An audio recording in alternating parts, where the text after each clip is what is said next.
I mean, I always end that when I start vibing with that part of the song. And I dug that you vibe with it too, Jeremy. So, welcome, Jeremy. Happy CultureCast Day. Hey, I'm glad to be here. Thanks for having me. Excited to have you. I think everyone knows who you are. Jeremy is a professor, adjunct professor at Stanford University. And I think you've taught in two schools, both the engineering school and the professional at the D school. So, welcome, welcome. Also, the co author of Idea Flow, which I can see in the background. You Prominently have displayed here on my left, you can Yeah, see it. you've got a picture of the cover of your book. And we are here today to talk about creating cultures and specifically, how do you create cultures of possibility and creativity? And so that's why you're here. We're super excited to have you. I think I was mentioning to you before we went on that I've had a few people reach out who are completely nerding out over you. And we know I that don't they're know here why. too on the call. Nerds Uh, unite, nerds unite. Thank you. I think they should. And by the way, I know some of you are already putting comments in the comments, so feel free to pop them in there. And if there's questions, like one of my colleagues had said to me, I was listening to a podcast of Jeremy. I really wanted to ask a question. And I realized I was just listening to a podcast. And so now is the time. If you have questions or comments, feel free to pop them in and we'll make sure to address them. So before we get into it, though, Jeremy, let's talk about you. Like, what put you on the pathway to, first of all, becoming a professor and then being an expert on creativity? Like, tell us about who you are and kind of what your pathway was, your journey. Well, I'm most in need. That's why. That's the truth of it. As the the I don't know if you remember those old commercials for the men's hair club where the bald guy has hair and he says, I'm not only the president, I'm also a member. I Stop feel it. I feel like for me, I'm not only a professor, I'm also a student. And the reason this stuff resonates with me and the reason it's so authentic for me to share it is because I'm first and foremost a student of innovation myself. And I come from a student's background. I was actually a student at the design school back in 2008, and it derailed my life. I mean, nothing short of derailed my Wow. life. I had been in management consulting and investment management and finance. And it was when I had a chance encounter with the D school at a startup in India, of all places, that my Oh, path got my path got shifted. My trajectory got shifted, and now 15 years later, I'm still on the learning journey. wait a minute. You were at the D school in India. What was that all about? Well, I was actually working at a startup that had gotten launched out of the D school Okay. called D-Light Design. They make um, solar lighting products for families in India and in sub-Saharan Africa that live off the electrical grid, that are historically burning kerosene in their homes, which is, terrible for indoor air quality, for safety, et cetera. And so this startup was focused on bringing lighting to folks who live off the grid. And they had started at the D school. So I went there because I was really passionate and still am about economic development. And I Okay. wanted to work at a venture-backed startup. So I landed in India, not primarily looking to learn about a new radical problem-solving methodology, but learn about economic empowerment and economic development. And my world got sidelined when I started seeing how these designers were approaching the problem of building a business. And they were putting the human being at the center of their approach, and they were spending time with people in the slums and in developing areas. And I was fascinated. And they just kept saying, you should go to the D school when you get back to Stanford. It was a summer between my 2 years of business school. And so Interesting. I went back to the D school, and it totally changed my life. I mean, for those out there who are likely still in graduate school and thinking that they're on a journey that they were supposed to be doing something, like, was it that comment that someone said, hey, you ought to go to the D school? Was it, I guess what I'm hearing you say is watching these designers really reframe a business by putting humans at the center. I think it's beautiful. I mean, and is that what inspired you? Yeah. It's the sense that it's the sense that I wasn't totally fulfilled with the tools I had in my toolkit so far. Got So it. I was doing a lot of work in pivot tables and Excel spreadsheets and things like that.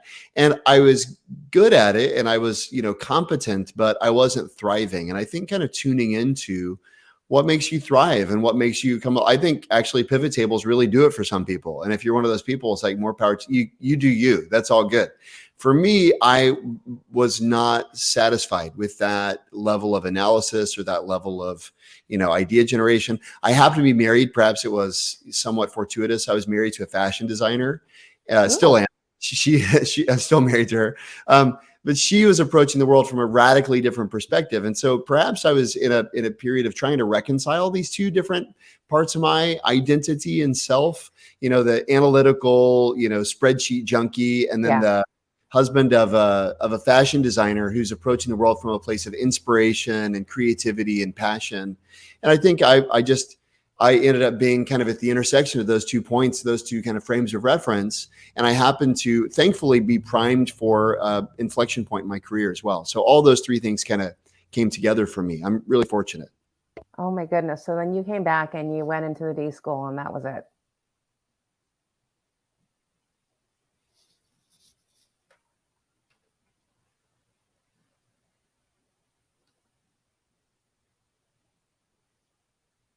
Oh, wait a minute. I'm losing sound.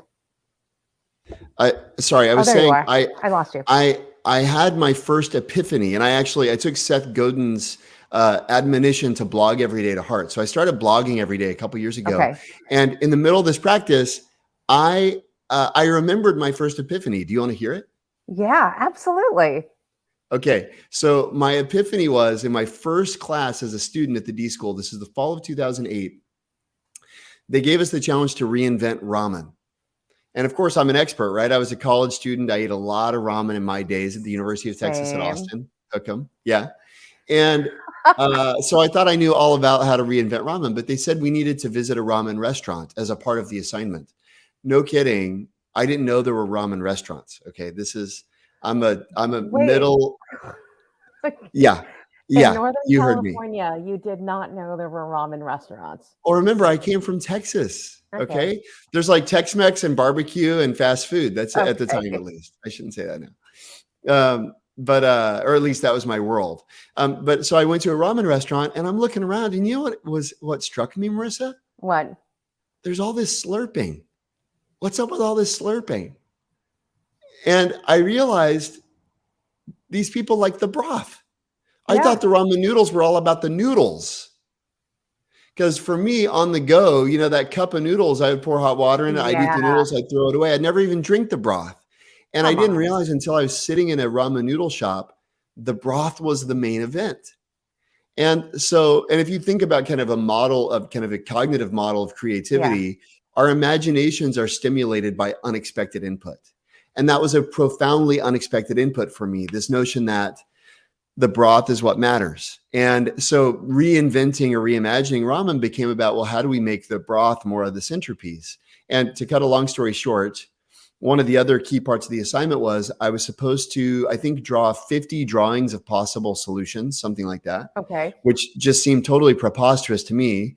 But I was the beneficiary of that requirement to push yourself beyond your first idea, because somewhere in the 20s or 30s, the idea of telescoping chopsticks that were hollow that you could suck broth through came to my mind. Stop it. And I thought this would revolutionize the cup of noodle if you just had these telescoping chopsticks on the top. You pull them out, and then you can not only eat, but you can also suck the broth and make it like an on-the-go experience. Anyway, I'm not saying that's a good idea, but for me, the way I define now as a professor, people come to me to try to find epiphanies.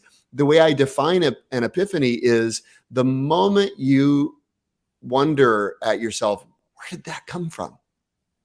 Nice. And I've become somewhat of a junkie, an epiphany junkie. I love that feeling of, where did that come from? That's amazing. And part of my kind of life purpose now is to help other people arrive at those similar moments themselves. Oh my gosh, I love that. And first of all, thank you for sharing that epiphany story around ramen. And it's a great illustration. And I know I nerded out on you when your Harvard Business Review article came out. And I was just like, this is a living definition of what it means to have a diverse mindset and to be inclusive. And, when I hear you talk about, hey, I thought the ramens were all about the noodles because of your experience, in college with your cup of noodles. And for me, it was literally top ramen. I think you get 12 for $1, right? And Yeah. then Oh make yeah. you make it as quickly as possible. But I remember like trying to temper the water because then you would lose flavor in the broth, at least for me. So I think Mm, anyway, when I'm hearing you tell that story, what I love is a couple of things. One is that you actually forced yourself to experience how other people were experiencing their ramen. So it wasn't just your experience and you walked in there and you're here at this restaurant, but then you right. actually paid attention to, wow, how are people experiencing their ramen? I'm sure you didn't ask it that way.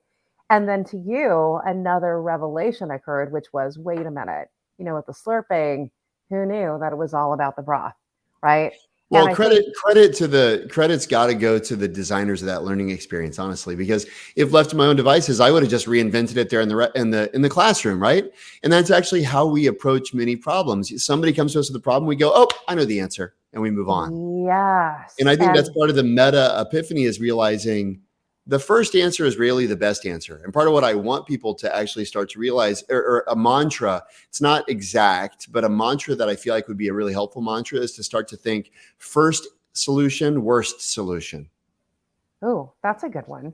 First Not solution, because it worst solution. is kind of objectively the worst, but because it's certainly not the best. And yet, most people's tendency is to kind of, it's called the Einstellung bias. We all have this bias Yeah. to fixate on the first seemingly plausible solution we think of, and we move on.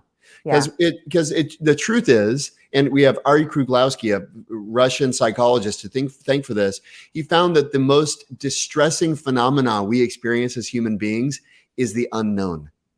And so we seek what he dubbed cognitive closure.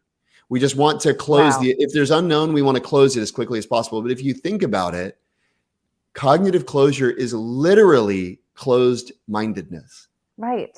It's literally closed mindedness. And that's what we all long for. We don't want to be open minded. And so, kind of reinforcing this mantra, if you will, of first idea, worst idea, first solution, worst solution. My hope is that that just helps give people permission to just, what if you go to the ramen shop and not have the answer? What if Yeah. you listen to the slurping and not have the answer? What if you force yourself to write down more than 3 solutions to the and again, all credit to my learning experience designers there, the professors in that course. I wouldn't know any of this stuff. I mean, now I'm just standing on the shoulders of giants. This is stuff Yeah. that creative problem solvers have known for a long time. I think if anything, the fresh perspective I bring to the conversation is I come from finance. I come from everything had to be coded into a spreadsheet in my Yeah. life, right? I mean, that's like my financial worldview. And for me, the synthesis of the financial perspective and a fashion designer's wife has resulted in my going, oh, that's kind of like that. And what she's done here is useful there. And I feel in a way, I'm a little bit of a translator between worlds. I think that's such a good way to put it. And actually, I want to just jump on that pretty quickly because you did mention that, when you and your wife, you were married to her and you still are. She's a fashion designer. And this whole convergence of business and design kind of came together. I think people, regardless of what their profession is, feel like they're slotted into a certain box, right? Yeah. Where I'm a business person, I don't need to be creative. We're going to let the creative people be creative. And what you're saying is, look, first of all, it is about having a growth mindset to be curious, Yeah. which will help expand possibilities on what potentially the answer could be. But then encouraging people, regardless who you are and where you sit, in an organization or on your team, it all matters. And that you Yeah. have the ability, you just maybe haven't practiced it yet, right? To be creative, I right? love that word, by the way, practice. Yeah. I think far too, most people, when they think, this is my, observation, having led capacity building efforts, over the last 13 plus years in every context imaginable, many countries, many industries, many verticals. And one of the universal similarities is most people think, and most organizations think about innovation as a point on a calendar. Yeah. They think about it as a calendar event. It's the hackathon or the workshop or the sprint and I'm all about, by the way, sprinting is important sometimes and hackathoning is great, but we do ourselves and our organizations and our own, beings a disservice when we think about innovation primarily as an event rather than as an ability or as a capability. And part of what I'm trying to do, and part of what we try to do with this book is say, no, it's a practice. And Yes. just like you play piano, nobody says, I took piano lessons when I was 5, therefore I play the piano. Or I made a drawing once, therefore I'm an artist. No one thinks about other capabilities that way. But when it comes to innovation, for whatever reason, they point to a calendar event. And what we want to do is disrupt that kind of core mythology and say, no, innovation is a practice. You can engage that practice regularly. Just you use that word muscle. You can actually grow that muscle through deliberate practice. And here are some proven ways to do that. I love that. And I love that. And again, I'm going to bring it back to diversity, because everyone's like, well, what do you mean diversity drives innovation? It is about, I want to get into your head about how you cultivate environments, how you create a culture if you're a leader, right? To ensure that people have the permission to bring all that they're thinking. So when I think about my definition of diversity and an inclusive culture, I think it's about leaders inspiring confidence in their people, that they can bring their full selves, which includes all of their ideas, good or bad, right? And that once you allow that to happen, you can consider all of the possibilities to aligning on the problem that you're trying to solve. And, you miss out if you don't, right? So I don't know what your reaction is to that, and how you would define a culture of creativity. Can I just bookmark 3 things? You can help me remember them. Yeah. One is problems. One is bad. One is diversity. Okay. We can cover them. Actually, it's now Jeopardy. Which one would you like to talk about first? I mean, let's go in the order that you brought them up. Problems. Okay. So the first thing for leaders, you hear that old adage, don't bring me problems, bring me solutions. Said no innovative leader ever. Okay. So that's not how innovative leaders lead. Innovative leaders know that innovation starts with a really wonderful problem, and they encourage people to be problem finders. And, we've got the suggestion box. Yeah. What I advocate, actually, what we mentioned in that article as well, is where's your problem box? Right? Problems are an essential precondition to solutions. It almost goes without saying. But a leader who doesn't want to hear problems certainly doesn't want innovative solutions, whatever they might say about it. And so cultivating a problem orientation, a problem awareness is really important. One of the legendary professors at Stanford's a guy named Bob McKim. And he's a progenitor of the design program, of which I'm now a part. And he said, back in the 60s and 70s, he was assigning students to keep what he called a bug list, which was long before computer programming entered common parlance. He's not talking about, computer code. He's talking about keep a list of things that bug you, because he knew that the student who's paying attention to the things that annoy them are the students who are going to be generating novel solutions. Oh my gosh. So first thing is, and design thinking a lot of times gets kind of described as this kind of problem solving methodology, which it is, but it's first and foremost a problem finding methodology. It's not the only one, and there's other ways to find problems. But I would say, getting back to your question about leading teams, if you want to be encouraging innovation in your teams, you've got to be instilling a value placed on problems. I love and the that. people who can find them and define them and describe them. So that's the first thing. I think that goes back to math for me. I mean, I was raised to become a doctor per my parents, and of course ended up not becoming a medical doctor, but loved math and science stereotypically nonetheless. And, one thing about math that I've always carried with me, and now I'm thinking about it a different way, is you talk about be good at problem finding, is in working with and leading teams. It is about getting aligned on the problem. And if I think about math, it is about gathering all the facts to define the problem, right? In order to then let loose, right? And get people to then find the solution, and I don't know who it is who said it. It's like, don't fall in love with the solution, fall in love with the problem. Yeah. Right. Yeah. That's a now Uri Levine, the co-founder of Wave, has written a book called Don't Fall in Love with the Problem, don't fall in love with the solution, fall in love with the problem.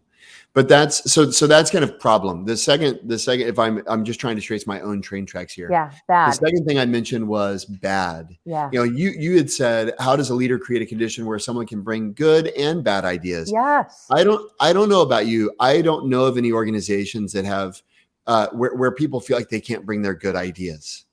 If let me know if there's an organization that you know of where somebody says, you know what, I've got so many great ideas, but nobody wants to hear them. No, every organization values good ideas. They may flub the execution or whatever, right? The challenge is bad ideas. And to me, from a research perspective, what's interesting is bad ideas are critical because Yes. what we learn, and you take an example like Steve Jobs, right? When we think of Steve Jobs, we don't think that guy's an idiot. You might disagree with his management style or his personality, whatever, but he is prescient, innovator. He's a disruptor. He redefined categories, delighted, millions of customers. And how did he get there, right? Sir Johnny Ive said in his eulogy at Steve Jobs' memorial service, he said, every day Steve and I would have lunch, and every day Steve would say to me, hey, Johnny, you want to hear a dopey idea? And Johnny said most of the time they were pretty dopey. In fact, sometimes they were truly terrible. But every once in a while, they take the air out of the room and leave us breathless in wonder, right? Nice. As only Sir Johnny Ive can say. But Right? the point is, Steve Jobs knew what few of us do, which is the quality of your ideas is a function of variation. You're actually Yep. trying to allow your brain to vary from the norm and from the expected path. And going back to your math kind of Yeah. expertise, what do you know about a normal distribution? It's symmetrical. So if you want a high kind of right into the Yep. distribution outcome, what do you need? You need a high Yep. left into the distribution outcome, right? Dopey, you could say, is the price of delight. That's Bad right. ideas are the price of good ideas. And so a really good question for a leader to ask herself is to say, when's the last time someone shared a dopey idea with me?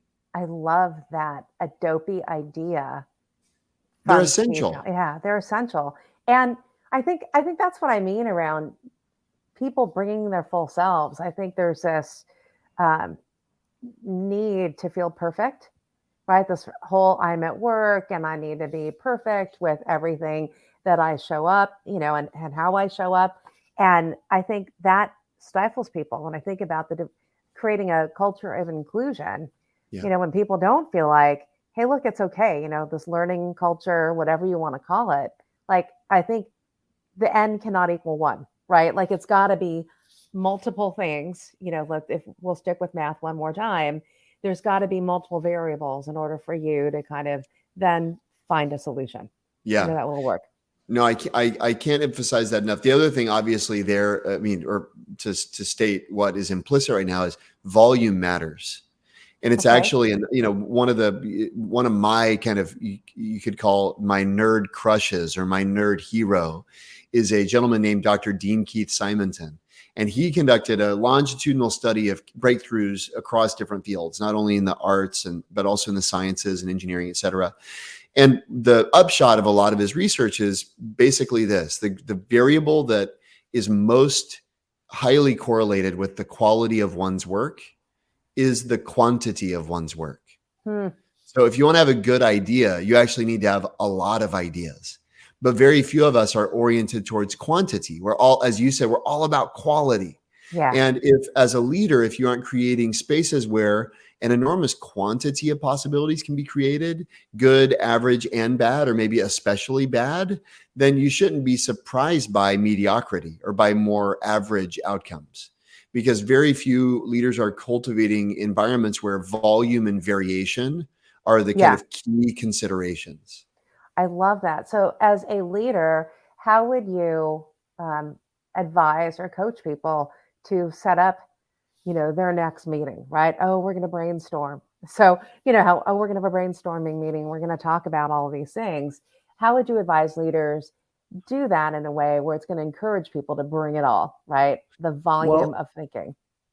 so there's, I would even separate brainstorming from, first kind of tools that leaders can use. Okay. So we've got, there's one of the chapters in the book's actually excerpted in Entrepreneur Magazine. It's a whole chapter on brainstorming, and it's freely available, right? So, you can get it there. But I would say even before brainstorming, and there's tons of stuff to do there. It's not for lack of material that I'm, sidestepping slightly. But a simple thing that a leader can do is, Astro Teller, who's the head of Google X, he's CEO of Google X. And I had him on my podcast recently. And one of the things that he told me about is a phrase that I've given it. He hasn't given it this, but I call it gimme five. Okay. And basically what a leader is saying when they say gimme five is not give me a high five, but although that's why I like it, give me 5, but bring 5 solutions. When we're trying to tackle a problem, don't just bring one idea. And what Astro told me is that many times a team comes with one solution. And he said, I always require 5. And then people try to game the system, of course, and they go, okay, we're going to bring one that we really like and then 4 dummy ideas. But he said, sometimes even one of the dummy ideas is better than the idea that they started with, right? But it's the practice of pushing yourself, just going back to my first D-School class, right? Sketching beyond the first idea that comes to my mind. If you can get a team in the habit of implicitly A/B testing their own solutions, they're already light years ahead. And so the simple thing, I mean, I part of the reason that I avoided the brainstorm topic is not because there aren't great ways to do it, but because, again, it's an episodic event-based activity, right? And we can think about the brainstorm on the calendar. Maybe people all of a sudden, they got to go pick their kid up at school, or they're hoping they get sick, right? Because nobody's looking forward to that. But yeah, sorry. As somebody who's been involved with a lot of brainstorms, I can say nobody is going, man, I wish for another brainstorm today, right? Right. But a simple thing a leader can do is just request or require volume. Anytime, going back to legendary Bob McKim, anytime a student asked him for feedback, he would say the same thing. He'd say, you got to show me 3. I can't give you feedback on one idea. Yeah. And I think whether it's show me 3 or give me 5, but this idea of simple mechanisms to require volume and variation. Here's a question that I love the leader could ask. What else are we trying?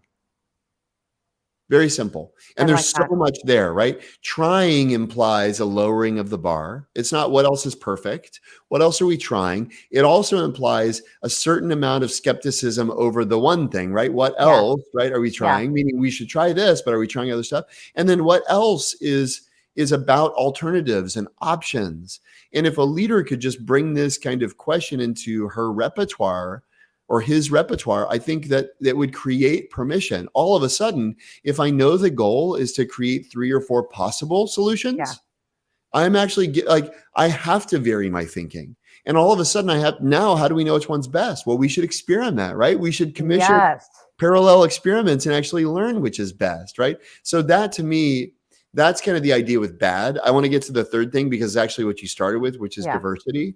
And it's critical. I can't say enough about the importance of diversity. And here's why. Fundamentally, somebody asked me about futures thinking. I was on a call with a student who was seeking advice.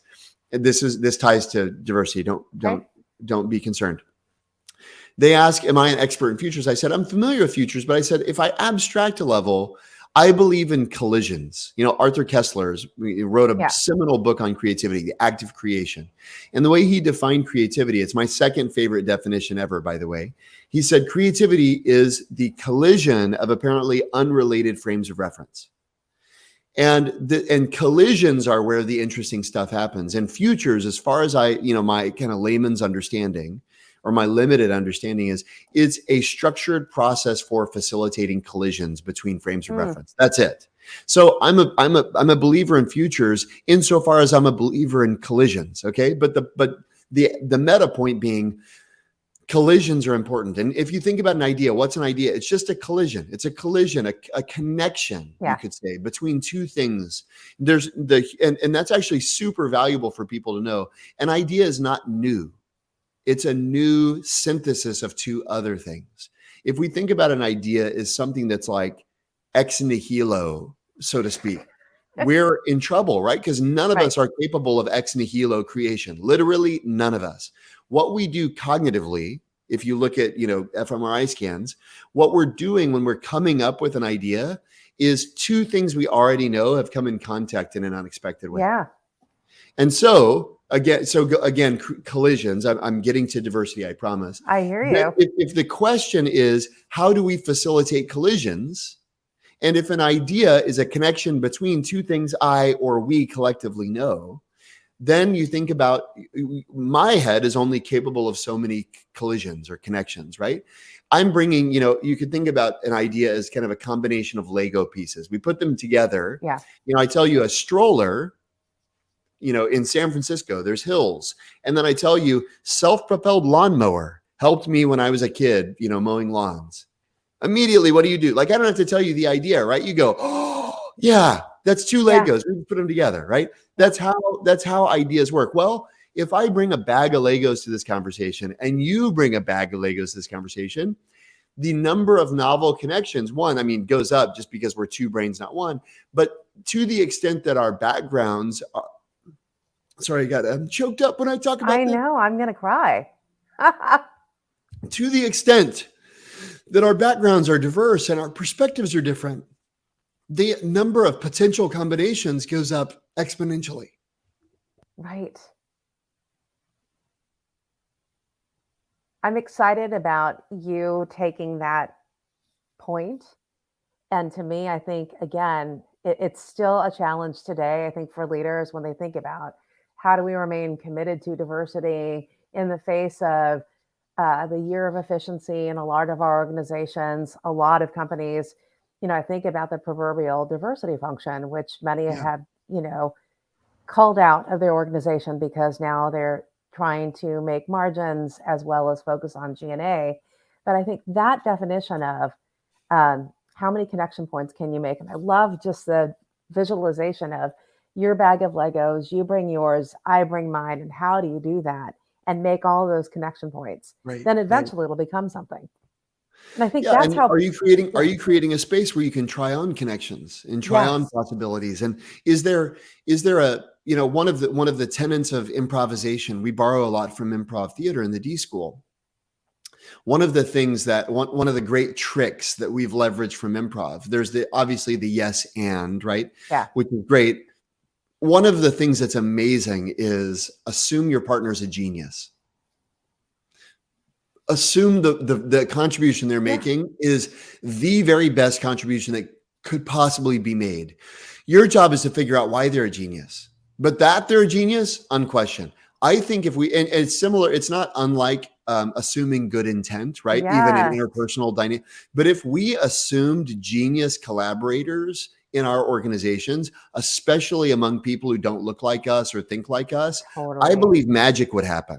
Part of the reason diversity has failed to achieve its potential is because we don't assume the person I'm working with is a genius in some other way. And it's my job to unlock and build upon that genius. Oh my goodness. I love that. And I think it is about having positive intent. And I'm still going to use that word intent. It's about being intentional about people and what the possibility is and what thinking they could bring to the table, especially if they're different from you. It's hard, and to me, it's actually used that phrase, year of efficiency, which I hate because I get it as a finance guy. I get it, but innovation has never been efficient. Yep. And to me, what I hope, if 2023 is the year of efficiency, I hope 2024 is the year of effectiveness. Yeah. And to me, what makes for effective collaboration and effective innovation feels inefficient. You know why nobody assumes the person across table from them is a genius? Because it makes their work harder. It's so much easier to be critical. Human beings are lazy. Criticism comes naturally to us. Judgment comes naturally to us. And so to introduce what Abraham Lutyens referred to as an interrupt, to assume good intent, to assume genius collaborator requires that I deviate from the easiest path, from the path of least cognitive resistance. It requires more work, and that's not efficient, but it is effective. Right. And as long as we're kind of operating or masquerading under the banner of efficiency, I'm not surprised that important initiatives get suffocated. I hear you.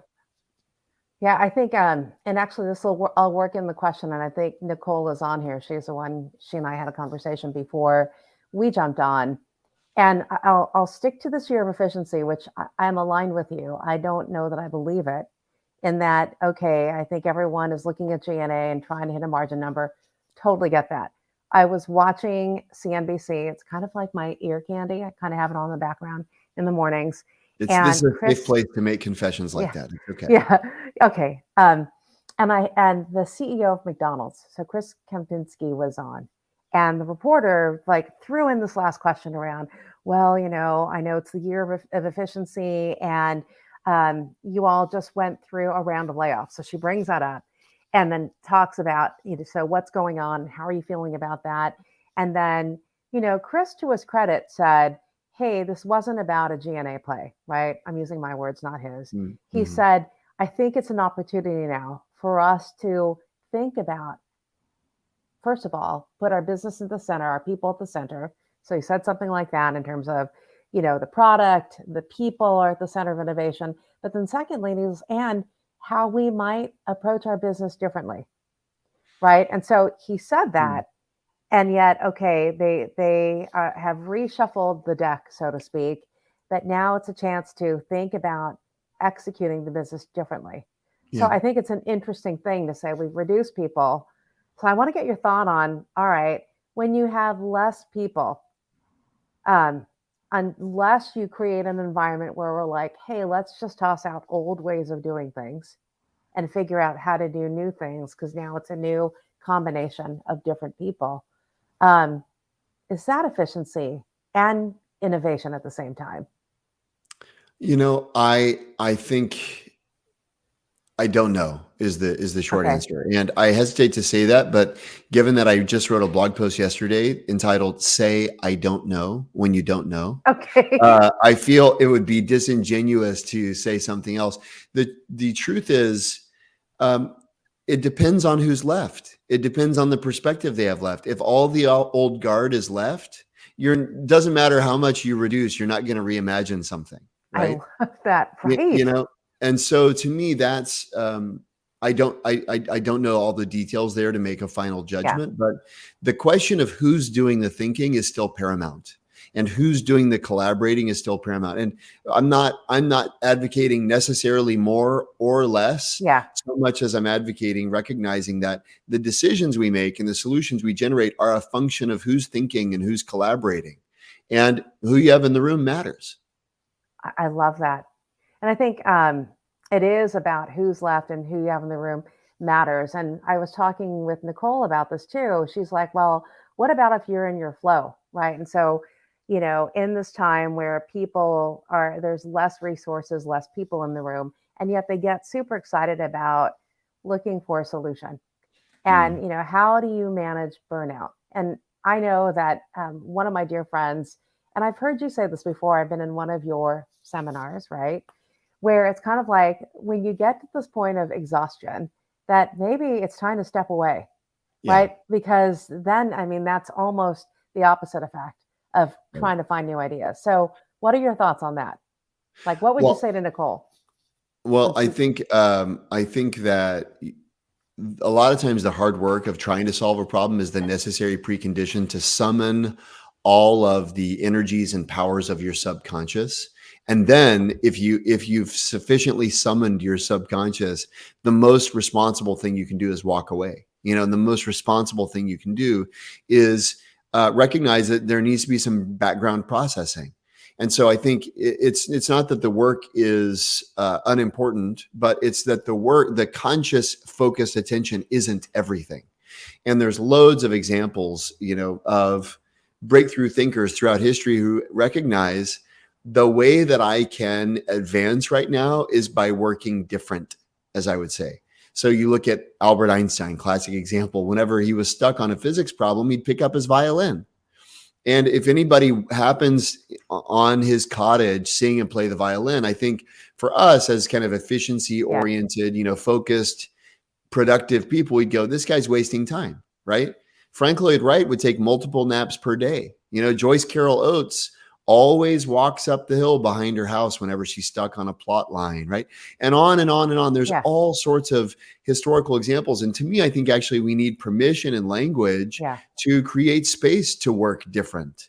And I do think there is a certain degree of obsession that's required actually to give one permission. But to be obsessed and to care deeply doesn't mean that you've always got to be responding to Slack messages and answering emails. And Yeah. some of the most productive thinking you can do may be on a walk or on a hike, or, or some other way of tapping into your subconscious. It's incredibly powerful.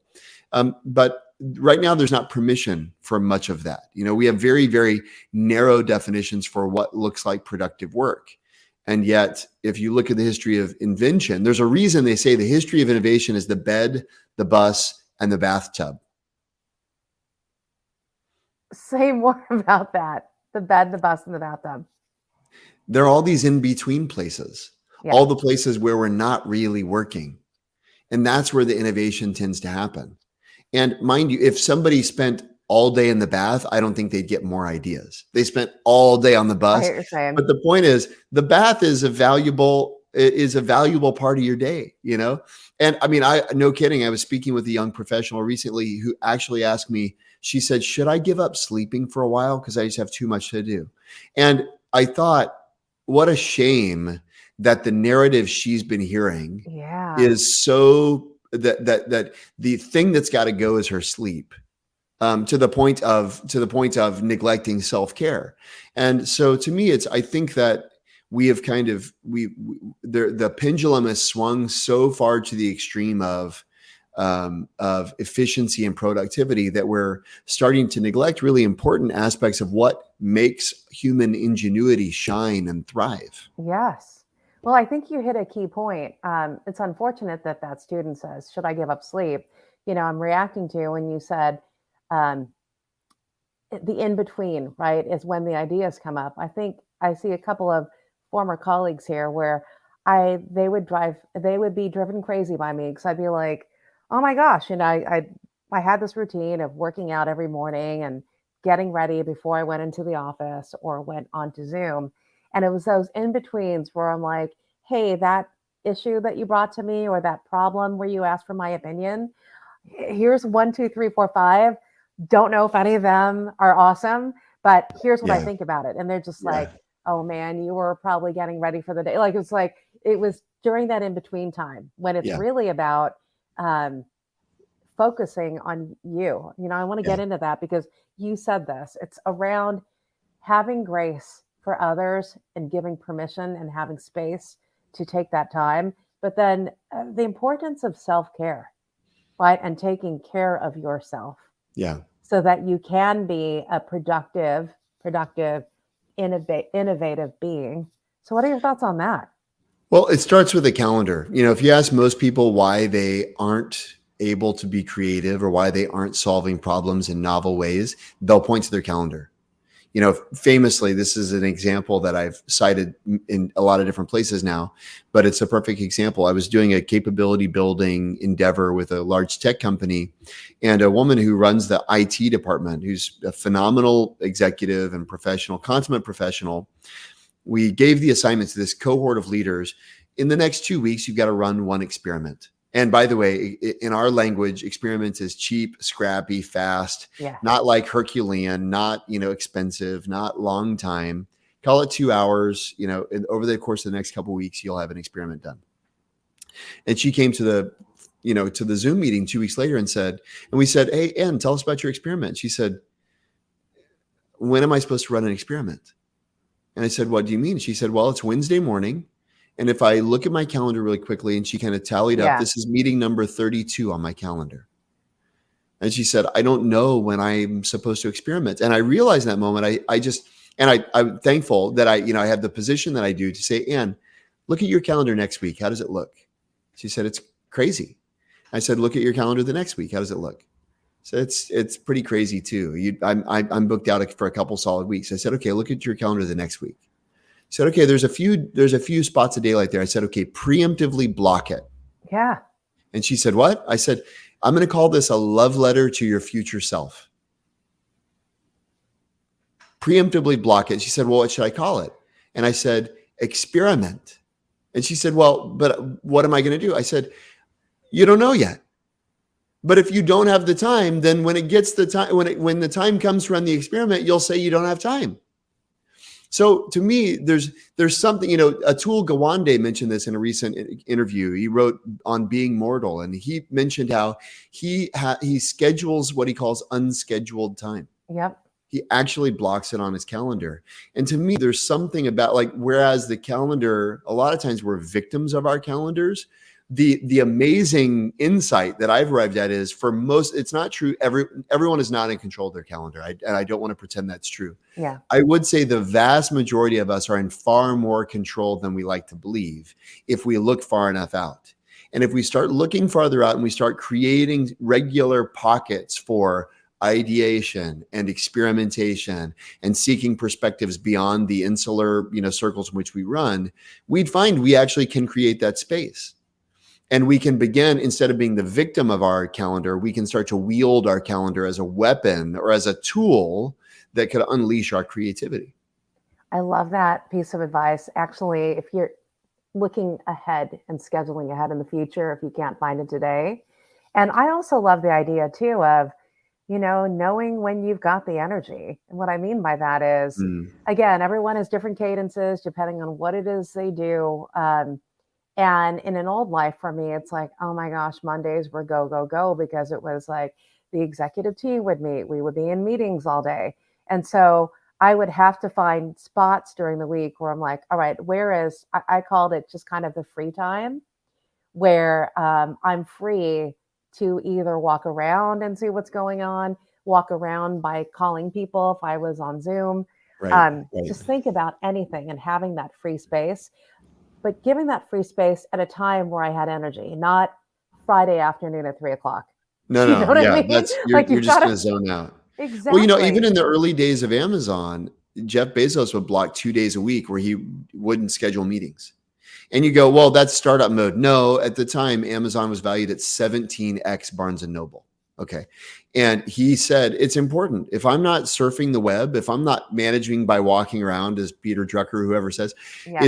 I'm not going to be having new ideas. And so I spoke with an executive actually at the conference where you and I met. Yeah. And he told me he calls it strategy sessions. And he blocks the time because in his organization, the calendars are somewhat transparent. But strategy session is sufficiently ambiguous that nobody questions it. Yeah. He said, I may be walking my dog for 90 minutes. But he said, I know I'm doing deep strategic thinking. And if I don't preemptively block that time, it gets gobbled up with all very, important, urgent things. Yeah, I think about that. And I think that was kind of the gift of everyone working differently, right? Working from home. In my case, I was just down the street from my office, so I was going into the office a lot as well. But you've got to find those pockets of time to kind of do some self-care, preserve the energy so that you can spend it on what the possibilities are. And I love that idea too, walking the dog for 90 minutes, because like the curiosity of the dog, I mean, I love it. I have a dog. Right. I think we talked about this. I'm not sure, but we have a Siberian Husky who has a lot of energy, and she is just so curious. And I think I learn a lot walking the dog because she sniffs around for everything. And, she's kind of goofy and has a curiosity about things. I'm like, yes, I'm not feeling that today, but I'm going to feel it because of my dog. You know? That's great. That's great. Yeah. I mean, kids are another great source of permission, right? They're the wonder there, we don't have space to wonder much, and that may be one kind of, I don't want to say final exhortation, but if I think back to the question of leaders, especially, leaders are often positioned as the answer people. So when I'm stuck, I go to you and you have the answer. Well, that's a broken definition as far as I'm concerned. I agree. I believe a leader should be the champion of an approach, not the answer keeper. They should be the approach keeper. And so having a set of instincts around when we're stuck, how can we look up? How can we get out of our own heads? How can we get out of our own way? What can we try? Who can we ask? There are a series of kind of self-interrogation questions and team interrogation questions that a leader can employ to get to pull herself off the hook. I can't tell you the number of CEOs and leaders that I talk to who go, my team, they're asking me questions I don't have the answers to. And I say, so what? Yeah. And they say, well, I have to. I go, well, who says you have to have how can you possibly be a subject matter expert in everything? The question is, do you have a reliable approach to ambiguity that will help you uncover the answers? And then you've got to empower your team to engage that approach. Yeah. I also think too, there's a beauty in not having all the answers. And what I love about that is, so for example, I would have my team come to me and say, hey, here's the problem, right? And here's the thing we want to do. We all brainstormed, et cetera. When I say we all, within that function, right? So I'm going to make it up because I think he might be on this call. He was the leader of compensation and benefits. And here's this new thing we want to do to implement this. And I would say, great, who else have you talked to? So meaning outside of benefits and compensation, outside of the people function, who else have you talked to? And he's like, what do you mean? And what I mean by that is, like, when you go out there and maybe the answer comes back differently, it also creates this collaboration, this buy-in, that people feel like they're also, creating the change with you, right? And so I love that. I love your definition of leadership, which is having a good approach and giving that to your people. I love that. Yeah, and I may also mention something about rhythms, right? I mean, I think I know in the book we tell the story of Ben Franklin, who's kind of, an American hero of sorts. If you think about the breadth of innovation, right, from bifocals to the Continental Congress to, fire departments to libraries to the lightning rod, right? How did he do it? How did he have such a breadth of innovation? So, by the way, Poor Richard's Almanac and all of he's like the foremost author in colonial America. Well, it turns out every week for 30 years, he met with a junto. He called it his junto, his leather aprons club. I actually have a leather apron here because of my junto. And we all have leather aprons, right? None of us are artisans in the same way, but we're inspired by Ben Franklin. And the point is, he had rhythms and rituals and they would gather together and ask questions like, has anyone moved here who we ought to know? Has anyone's business fallen into disrepute? And for what reason? Are there any advances in the sciences that we ought to explore? They had these questions that they would review. And is it any wonder that he was responsible for stewarding so many innovations? No, amazing. He had mechanisms in his life to be learning new things. And I think that as leaders, we can be insulated from new information and from new sources of inspiration. And we have to take it upon ourselves to be interfacing, like doing things like this, right? Yeah. This is a service to many leaders to be getting information beyond their kind of echo chamber. That's right. Well, I know we're going to be coming to the top of the hour, and I have two questions for you. The first one is, I know you've dropped a lot of nuggets that I know people have commented on throughout this conversation. But if there's one thing, I always think about innovation and really how it happens through small executable steps. So like it was one small executable step that anyone who was part of this conversation can take to make their way towards innovation. What advice would you give them? I'd say very simply, flex your idea muscle every single day. Okay. And start today. Here's something everybody can do right now. Literally write down. Write down a problem that you don't know the answer to. Could be, how do I respond to this email? Could be, how do I give this feedback? How should I close this presentation? Anything. Any problem that you don't have an answer to. And then set a timer for 5 minutes and generate 10 ways to solve the problem. In 5 minutes. In 5 minutes. And I can share with you a link. I built a very simple kind of chatbot software to facilitate that kind of conversation, but you don't need any software to do it. All you need to do is push yourself. We call it an idea quota in the book, right? It's pushing yourself to hit a number rather than a quality threshold. So I'm not saying not 10 good ideas, 10 potential ways of solving it, crazy ways of solving it, easy ways of solving it, hard ways of solving it, expensive, cheap, whatever, right? But Yeah. if you do that every single day, just take one problem. By the way, you're going to spend cycles kind of spinning your wheels anyway on stuff that you're stuck on. Just set a 5-minute timer, come up with 10 ideas, 10 possible solutions. That's the easiest way to get started flexing the muscle. I love that. And then I want to jump into pop culture. So, Mm. what are you listening to, watching, or wearing these days? Well, Or eating these days?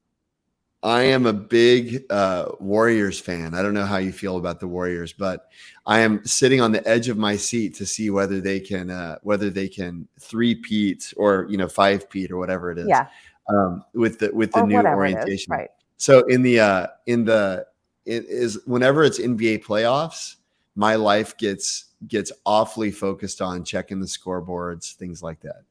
I mean, right on. I love that. That's so awesome. All right. So, everyone knows who you are. We know your book. Where can we find more of your goodness? Where can people go? Yeah, LinkedIn. Yeah, there's my handle there. Just / Yeah. Jeremy Utley. Twitter, I'm at Jeremy Utley. I'm As I mentioned, I blog every day at jeremyutley.design. We never even got into the topic of free spend, so maybe we could talk about that at some point in the future. But I there's all mean, sorts of fun things that I'm doing in the world, and I love learning from people. So my love language is origin stories.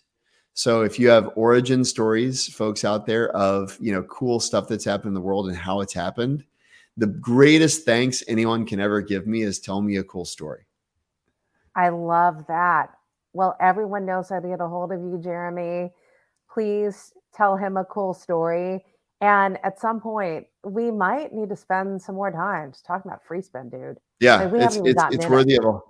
worthy of a whole other conversation for sure. Oh my goodness. Well, I want to thank everyone. First of all, thank you, Jeremy. This has been amazing. And I am such a fan and now a more full on nerd around innovation, volume, but also how it relates to inclusion and diversity. I'm a nerd about that too. And I just wish leaders can actually see it for what it is, which is like, how do you drive innovation and growth for your teams, for yourself, for the companies that you lead. And so thank you for bringing that out. And thank you, everyone, for being part of this conversation. Go look for Jeremy's stuff at Jeremy Utley all over the place, LinkedIn, Twitter.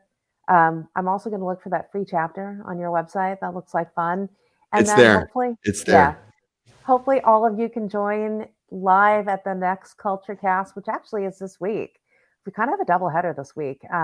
Another friend, Oliver English, who is the co-CEO or co-founder and CEO of Common Creative Table, and a chef, as we talk about regeneration and sustainability for ourselves as human beings, but also um, in the farming community and with food. So looking forward to that conversation.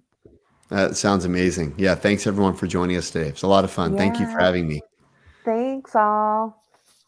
We'll see you later.